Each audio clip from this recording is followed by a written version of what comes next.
I'd like to introduce Nathan, Mike's eldest brother, who I'm sure at least half of you know already. Well done, man.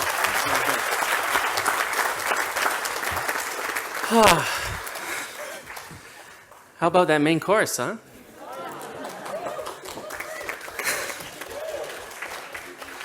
So, my name is Nathan, and I have the honor of being the older brother of the groom.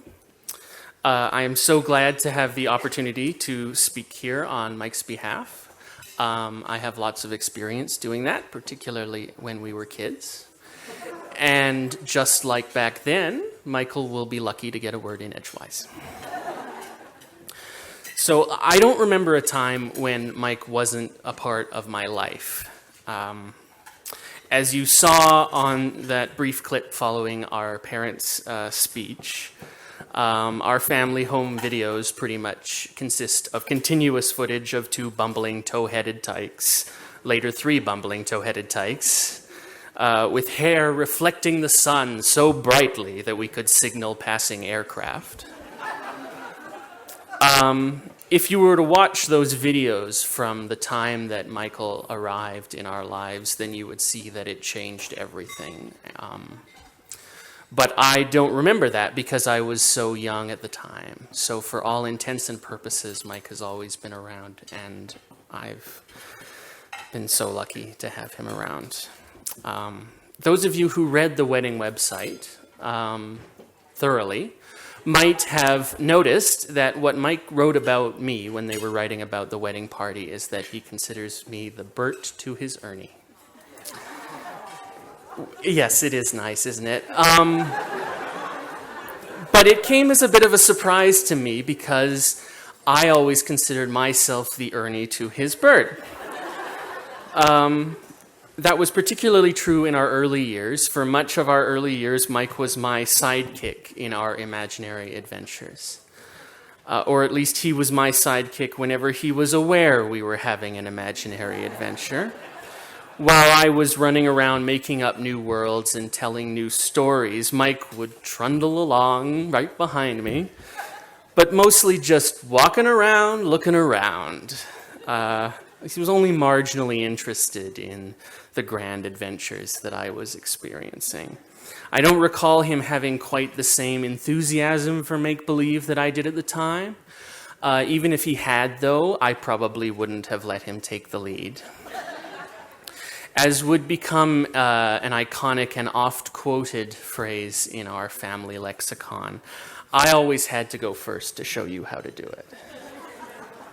Or, as it was phrased at the time, I'll go first and show you how to do it. As the years rolled on, though, and we became less and less those bumbling tow-headed tykes and more the bumbling bull-headed specimens that you see before you, Mike became my sidekick less and less, and the reason for that was that he was growing up and developing his own interests and achieving and accomplishing and becoming, unlike me, a well-rounded person. In addition to sensible, wholesome pursuits like his Magic the Gathering cards that Curtis mentioned, or his World of Warcraft obsession in high school, I'm sad to say Mike was also dabbling in sports. And not the benign ones like badminton or bowling. No, Mike was hooked on the hard stuff. Hockey, which I understand has some minor cultural significance in this part of the world. But seriously, Mike has become his own person in the real world, an intelligent and responsible and accomplished, well-rounded person, one who inspires praise from all who met him. Indeed, so well-rounded are you, Mike, that you can be said to embody qualities from every member of the Fellowship of the Ring. Where are my nerds at? Yeah. Oh, my people. The Fellowship of the Ring, of course, being the party assembled at the Council of Elrond to take the one ring of power to the crack of doom to destroy it and prevent the free peoples of Middle-earth from falling under the dominion of the Dark Lord Sauron.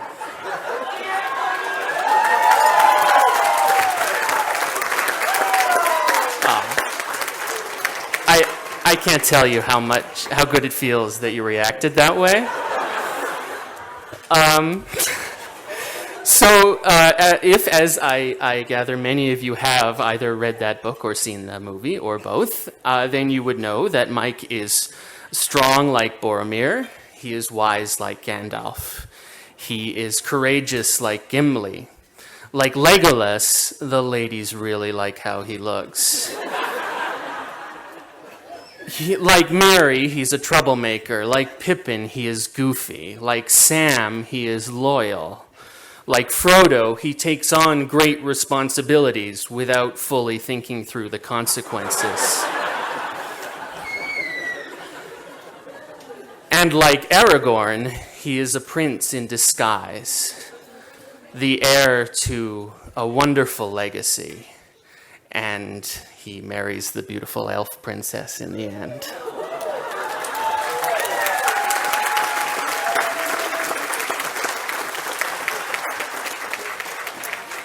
So, there's three reasons why I'm making these nerdy references. Reason one, I'm a nerd.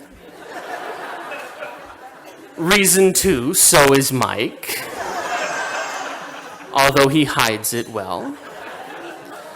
And reason three, as I've already discussed, it's through using our imaginations together that Mike and I have always been able to bond.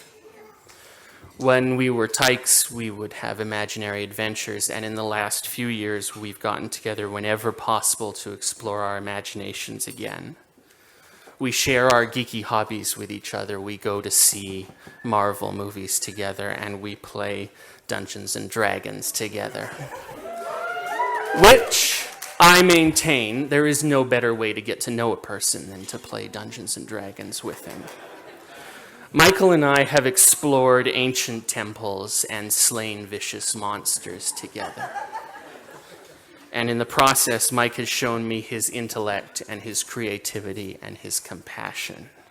I am so grateful for that opportunity to reconnect with you as adults in the way that we did as children. Through the games that we play, it has forged a bond between us that I will always treasure. So, I had this whole prop gag involving Dungeons and Dragons and rolling dice, but I think I'm better off with the heartfelt stuff. Besides, you all want to eat dessert. And there's still the girls who need to speak. So, Mike, you have always been the best of us. I used to go first to show you how to do it, but somewhere along the line, you passed me. Now, in your diligence and your accomplishment and your choice of mate, you have shown us all how to do it. The person you've become is beyond our wildest imaginations. You are my role model. I would be honored to be your sidekick. But as of about 4 p.m. this afternoon, that position has been filled permanently. So, may your work be gratifying. May your leisure be satisfying. May your conversations be enlightening.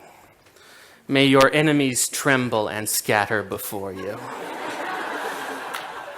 May worry never find you, and may solace never leave you. Mike, I admire you. I honor you. I love you, now and forever. So, because we haven't had one yet technically, and this is the last chance, everyone, could you please join Curtis and I in raising a glass to the man who means so much to all of us. Excelsior to the groom! Cheers, man. Beautiful speech. Thank you very much.